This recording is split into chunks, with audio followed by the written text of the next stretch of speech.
Yes, finally Joo Ji Hoon is back with his new drama after Love Your Enemy और इनकी back to back new series आ रही है। So I am तो very happy क्योंकि मैं तो बहुत बड़ी फैन हूँ इनकी। If you are fan of medical drama जिसमें एक्शन और कॉमेडी दोनों ही हो, क्योंकि ये न्यू सीरीज जो इसी पे बेस्ड है। The trauma code heroes on call कैसी है और क्या स्टोरी है इसकी जानेंगे सब आगे वीडियो में। लेकिन शुरुआत करने से पहले हेलो वेलकम, मैं होटोली में आपका स्वागत करती हूँ मेरे चैनल बिंदास बंदी बोल पे। और अगर आप न्यू है मेरे चैनल पे तो वीडियो को लाइक करके सब्सक्राइब करना बिल्कुल न भूलें। सो ये स्टोरी स्टार्ट होती है एक जीनियस सर्जन से जिसका नाम बेक गंग ह्योक है। उसने अपने पूरे करियर में ऑलमोस्ट हर तरीके की सर्जरी की है और ऊपर से पूरी दुनिया में घूम घूम के कॉन्फ्लिक्ट जोन्स में भी काम किया है। उसकी पर्सनालिटी बिल्कुल बुलडोजर टाइप की है। अगर उसे लगता है कि ये करना सही है तो वो उसे करके ही रहता है। अपने एक्सपीरियंस और एबिलिटीज से उसके अंदर कॉन्फिडेंस तो कूट कूट के भरा है। एक दिन मीटिंग में मंत्री जी वहाँ के फेमस हॉस्पिटल हांगकुक में एक ट्रॉमा सर्जन को हायर करती हैं क्योंकि वहाँ का जो सर्जन था वो ऑलरेडी रिजाइन कर चुका है और ये न्यू सर्जन कोई और नहीं बेक गंग ह्योक है। जब वो हॉस्पिटल पहुंचता है तो बिल्कुल कैजुअल वे में वहाँ पे हर तरफ इतनी अफरा तफरी मची होती है और ट्रॉमा के लिए ना कोई प्रॉपर यूनिट है ना कोई प्रॉपर डॉक्टर है और उसी के सामने अचानक से एक इमरजेंसी केस आ जाता है। वो नोटिस करता है कि उस पेशेंट को ट्रीट करने के लिए कोई पर्टिकुलर डॉक्टर नहीं होता है।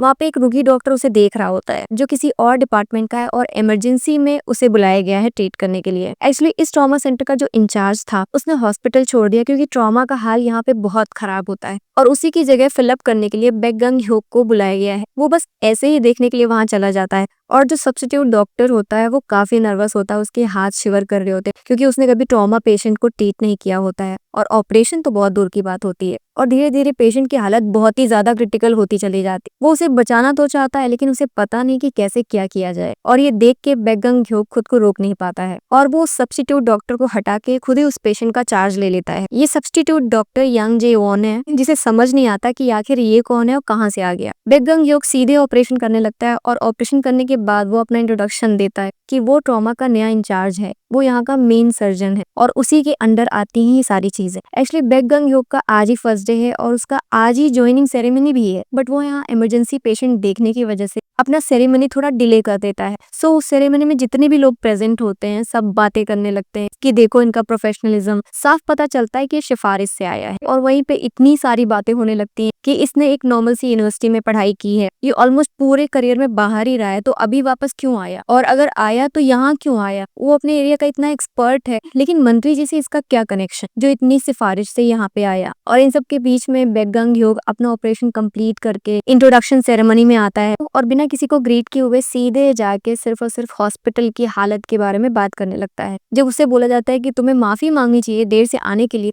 तो वो बोलता है कि एक्चुअल में मुझे माफी नहीं, आप सबको मुझसे मांगनी चाहिए माफी, क्योंकि इस हॉस्पिटल में ट्रॉमा यूनिट का जो हाल है वो इतना खराब है कि इसे बंद कर देना चाहिए। और ये सुन के वहां मौजूद सारे डॉक्टर्स इतने भड़क जाते हैं, सब उसे बड़ा बुरा भला बोलने लगते हैं और वो अपनी बात को कंक्लूड करते हुए बोलता है कि इस ट्रॉमा यूनिट का नाम बदल के वो ट्रॉमा सेंटर करने जा रहा है। और ये कह के वो वहां से निकल जाता है अपने पेशेंट देखने के लिए और उसके जाने के बाद सब वहां इतना गुस्सा हो जाते हैं और उसे हॉस्पिटल से निकलवाने के बारे में डिस्कशन होने लगता है। वहीं जब वो आईसीयू वार्ड में जाता है वहाँ एक नर्स होती है चुन जंगमी। जब वो उसे गेट खोलने के लिए बोलता है तो वो उसकी आवाज सुन के जो काफी रूड होती है वो गेट नहीं खोलती है और किसी तरीके से जब वो एंट्री ले लेता है आईसीयू वार्ड में तो वो उसे पेशेंट से मिलने नहीं देती है और उसे देख के उसके हाव भाव उसके गेटअप से उसे लगता है कि वो एक गैंगस्टर है और ऊपर से उसके हाथ में एक टैटू भी बना होता है जो कि पेशेंट की पूरे बॉडी में भी बना होता है। तो वो उन दोनों को कोरिलेट कर लेती है और उसके बाद उसकी इमेजिनेशन पूरी वाइल्ड हो जाती है कि अब ऐसा ऐसा होने वाला है और इसके बाद इन दोनों की काफी हाथापाई होती है जिसे देख के ऐसा लगता है कि ये दोनों एक दूसरे को जान से मार देंगे। तभी जेवॉन वहां आके गंग ह्योक को बताता है कि एक और इमरजेंसी केस आया है और उसे अर्जेंटली बुलाया जा रहा है। जब जेवॉन आता है और उसकी कॉन्वर्सेशन बेक गंग से सुनती है तब जाके जंगमी को यकीन होता है कि ये एक डॉक्टर है और ये सीन काफी फनी होता है। वहां से निकलने से पहले बेक गंग ह्योक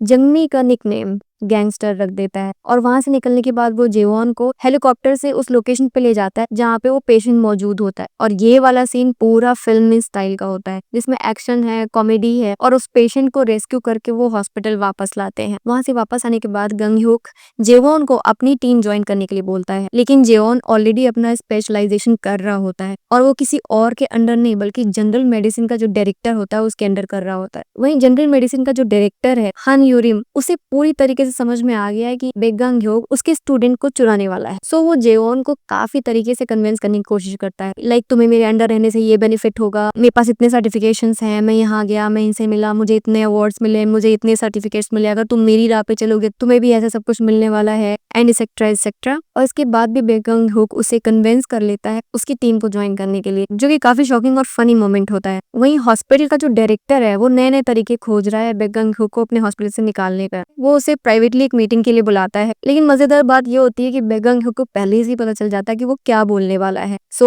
वो वहां पे जाके बिना टाइम वेस्ट किए बोल देता है कि वो एग्री करता है उसकी हर शर्त से। तो वो सोचता है क्या आदमी है ये। दरअसल उन्होंने इस चीज को प्लान करने में काफी दिमाग लगाया होता है कि इसकी सैलरी कम कर दो, तो ये ऑटोमेटिकली हॉस्पिटल छोड़ देगा, क्योंकि कोई भी डॉक्टर होगा इतनी कम सैलरी पे काम करना ही नहीं चाहेगा। लेकिन बेक गंग ह्योक उसे बताता है कि वो बहुत ज्यादा रिच है, उसके पास पैसों की कोई कमी नहीं है, वो डॉक्टर बना लोगों की जान बचाने के लिए, ना कि पैसा कमाने के लिए। और वहीं डायरेक्टर ही सोचता है कि इसके आने के बाद ट्रॉमा पेशेंट तो बच रहे हैं, लेकिन हॉस्पिटल की जेब खाली होती चली जा रही है और अब मैनेजमेंट कमा नहीं पा रहा। सो बेक गंग ह्योक सबकी नजरों में खटक रहा है, ये कहाँ से आया, कौन है और इसके क्या इंटेंशंस है। ये थॉट्स पूरे हॉस्पिटल स्टाफ को परेशान कर रहे हैं, और ऊपर से इसके काम करने का तरीका भी बहुत अजीब सा है। वो कोई भी चीज लो लाइट में नहीं करता है, वो हर चीज हाईलाइटेड वे में करता है। जू जी हुन की ये न्यू सीरीज जो बहुत इंटरेस्टिंग और फनी है, अब ये है तो एक्शन तो होगा ही, और साथ ही कॉमेडी इतनी कि हंसते हंसते पेट में दर्द हो जाता है। If you are fan of medical drama, if you are a fan of action drama, and if you are a fan of comedy drama, आप सब यही सोच रहे होगे कि क्या क्या है इसमें। वही तो मैं भी यही कह रही हूँ कि इस ड्रामा में सब कुछ है। टोटल 8 एपिसोड की सीरीज जो नेटफ्लिक्स पे अवेलेबल है, जो बहुत सारी लैंग्वेजेस में अवेलेबल है, और प्लस पॉइंट ये है कि ये हिंदी में भी है।